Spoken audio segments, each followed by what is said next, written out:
حکیم لقمان رحمۃ اللہ علیہ فرماتے ہیں، اگرچہ مجھ میں کوڑے کھانے کی طاقت نہیں، تاہم میں یہ چاہتا ہوں کہ مجھے ہر اس مسئلے پر جو میں نے اپنے رائے سے بیان کیا ہو، ہر ایک کوڑا مارا جائے۔ خبردار کسی ایسے مسئلے میں سخن درازی نہ کرنے لگنا جس میں تمہارا کوئی امام اور رہبر نہ ہو۔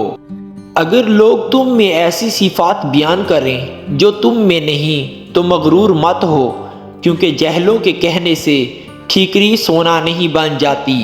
جس طرح بارش خشک زمین کو زندہ کرتی ہے، اسی طرح صحبت علماء سے دل زندہ ہوتا ہے۔ عقل ادب کے ساتھ ایسی ہے جیسا کہ درخت ثمر کے ساتھ، اور عقل بغیر ادب کے ایسی ہے جیسا کہ درخت بے بر۔ کہتے ہیں کہ حکیم لقمان کے پاس عقل آئی تو انہوں نے پوچھا، تو کون ہے اور کہاں رہتی ہے؟ عقل نے کہا، میں عقل ہوں اور انسان کے سر میں رہتی ہوں۔ پھر شرم آئی تو حکیم لقمان نے اس سے پوچھا، تو کون ہے اور کہاں رہتی ہے؟ اس نے جواب دیا، میں شرم ہوں اور آنکھ میں رہتی ہوں۔ اسی طرح محبت آئی تو اس سے بھی حکیم لقمان نے پوچھا، تو کون ہے اور کہاں رہتی ہے؟ اس نے جواب دیا، میں محبت ہوں اور انسان کا دل میرا مسکن ہے۔ تقدیر آئی تو اس سے بھی پوچھا کہ تو کون ہے اور کہاں رہتی ہے؟ تقدیر کہنے لگی، میں تقدیر ہوں اور انسان کے سر میں رہتی ہوں۔ حکیم لقمان نے کہا، وہ تو عقل کا نشیمن ہے۔ عقل بولی، جب تقدیر آتی ہے تو میں رخصت ہو جاتی ہوں۔ اب عشق آیا، اس سے دریافت کیا گیا، تو کون ہے اور کہاں رہتا ہے؟ جواب ملا، میں عشق ہوں اور انسان کے آنکھ میں رہتا ہوں۔ حکیم لقمان نے کہا، وہاں تو شرم رہتی ہے۔ اس نے جواب دیا، جب عشق آتا ہے تو شرم چلی جاتی ہے۔ آخر میں لالچ آئی تو اس سے بھی پوچھا، تو کون ہے اور کہاں رہتا ہے؟ جواب دیا، میں لالچ ہوں اور انسان کے دل میں رہتا ہوں۔ حکیم لقمان نے کہا، اس جگہ تو محبت رہتی ہے۔ تو لالچ نے جواب دیا، جب میں آتا ہوں تو محبت چلی جاتی ہے۔ جو بات دشمن سے پوشیدہ رکھنا چاہتے ہو، وہ بات دوست سے بھی پوشیدہ رکھو، ہو سکتا ہے کبھی وہ تمہارا دشمن ہو جائے۔ جس نعمت میں شکر ہے اس کو زوال نہیں، اور جس نعمت میں کفر ہے اس کو بقا نہیں ہے۔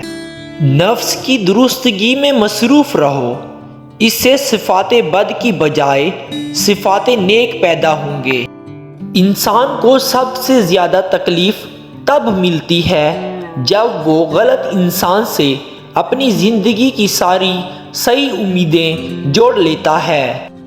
عقل مند کو اپنے گھر میں بچے کی طرح اور اپنی قوم میں مرد کی طرح رہنا چاہیے۔ حکیم لقمان کی اپنے بیٹے کو نصیحت، عبادت کے وقت اپنے دل کو قابو میں رکھنا، جب دسترخوان پر بیٹھو تو اپنے پیٹ کو قابو میں رکھنا، کسی کے گھر جاؤ تو اپنی آنکھوں کو قابو میں رکھنا، کسی محفل میں بیٹھو تو اپنی زبان کو قابو میں رکھنا، اللہ اور موت کو ہمیشہ یاد رکھنا، اپنی نیکیوں کو اور دوسروں کی برائیوں کو بھلا دینا۔ دولت تقسیم کی جائے تو کم ہوتی ہے، علم بانٹا جائے تو بڑھ جاتا ہے۔ بچپن کا علم پتھر کی لکیر ہوتا ہے۔ برے دوستوں سے بچو، کیونکہ وہ تمہارا تعارف بن جاتے ہیں۔ عورتوں اور بچوں سے راز نہ کہو، اور کسی چیز میں طمع اور لالچ مت کرو۔ جب خلقت کے پاس جاؤ تو زبان کی نگہداشت کرو۔ مصائب سے مت گھبراؤ، کیونکہ ستارے ہمیشہ اندھیرے میں ہی چمکتے ہیں۔ حکمت اور دانائی مفلس کو بادشاہ بنا دیتی ہے۔ وقت کی اگر قیمت ہے تو وہ اس کا صحیح استعمال ہے۔ جد و جہد نہ کرنا محتاجی کا باعث ہے، اور محتاجی دین کو، تنگ عقل کو، ضعیف اور مروت کو زائل کر دیتی ہے۔ سب سے اچھا آدمی وہ ہے جو دوسروں میں خوبی تلاش کرے اور اپنی خوبیوں کو نظر انداز کرے۔ جب کسی بندے کے دوست مر جاتے ہیں تو ایسا بندہ ناکارہ ہو جاتا ہے۔ جہاں تک ہو سکے لوگوں سے دور رہو تاکہ تیرا دل سلامت اور نفس پاکیزہ رہے۔ خدا کی معرفت حاصل کرو اور اسے اچھی طرح پہچانو۔ جو بات کسی سے کہو اس پر خود بھی عمل کرو۔ موقع سے بولو اور مناسب گفتگو کے لیے لب کشائی کرو۔ ہر قسم اور ہر طبقے کے لیے لوگوں کو پہچانو اور ان کے ساتھ مناسب برتاؤ کرو۔ دوستوں کا امتحان فائدہ اور نقصان دونوں حالتوں میں کرو۔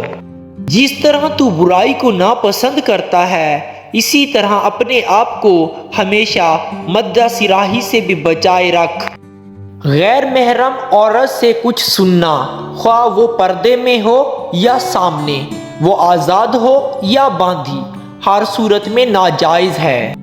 داناؤں کے مشورے اور ذہانت نفس کی پائیداری اور بصیرت کی قوت ہے، لہٰذا ارادہ کرنے سے پہلے سوچ، کام کرنے سے پہلے غور و فکر کر اور قبل ازاں وقت مشورہ حاصل کر۔ روپیہ پیسہ بچھو ہے، اگر تمہیں اس کے کاٹ کا منتر نہ آتا ہو تو اسے ہاتھ نہ لگا، اگر اس نے تجھے ڈنگ مار دیا تو اس کا زہر تجھے ہلاک کر دے گا۔ محبت خدا کی امانت ہے، جو محبت کسی عوض پر ہو تو اس وقت ضائع ہو جاتی ہے جب عوض اٹھ جائے۔ اپنے نفس کو کسی ایسے کام میں مصروف رکھ جو کرنے کے لائق ہو، ورنہ وہ تجھے ایسے کام میں مشغول کر دے گا جو تمہیں خسارہ دے گا۔ نافہم عورتوں پر بھروسہ مت کرو، ہر شخص کو اس کے ہنر اور جوہر کے مطابق جگہ دینی چاہیے۔ زیادہ سنو اور کم بولو، موت کو ہر وقت پیش نظر رکھو اور مصائب دنیا کو سہل خیال کرو۔ کمینوں کے مقابلے میں خاموش رہا کرو، جاہل لوگوں سے کم ملو ورنہ وہ تجھے بھی جاہل بنا دیں گے۔ جو بات تم نہیں جانتے منہ سے نہ کہو اور جو جانتے ہو اسے مستحق کو بتانے میں دریغ نہ کرو۔ اگر کوئی کام کسی کی سپرد کرے تو دانا کی سپرد کر، اگر دانا میسر نہ ہو تو خود کر ورنہ ترک کر دے۔ لالچ مت کرو اور جتنا اللہ نے دیا ہے اس پر قانے رہو۔ صحت اللہ کی بہت بڑی نعمت ہے، اس کی قدر کرو۔ خدا کے واسطے جو کام کرو اس میں بندوں کا خوف نہ کرو۔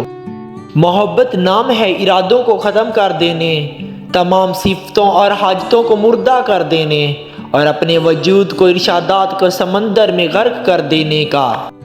فقیر وہ نہیں جو مال و متاع سے خالی ہو، فقیر وہ ہے جس کا دل خواہشات، باطل اور لالچ سے خالی ہو۔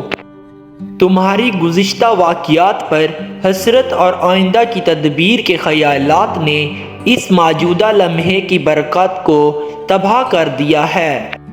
رزق کی تنگی ہے تو گھر میں حاملہ بھیڑ کی ہڈی لا کر رکھ دیجئے، رزق بارش کی طرح برسے گا۔ نفس کو مباح چیزوں کی خواہش سے روک لے ورنہ دنیا اس کی جنت بن جائے گی اور موت اس پر دشوار ہو جائے گی۔ بہت رویا کرو، ہنسا مت کرو، بہت خوش رہو اور بات نہ کیا کرو، بہت کم کھاؤ اور بہت جاگا کرو، سویا کم کرو۔ بد نیت صحبت سے بچو کہ ان کی صحبت سے سوائے رنج کے کچھ حاصل نہ ہوگا۔ دوستی حق کو سرمایہ نجات خیال کر کہ بغیر سرمایہ کچھ فائدہ نہ ہوگا۔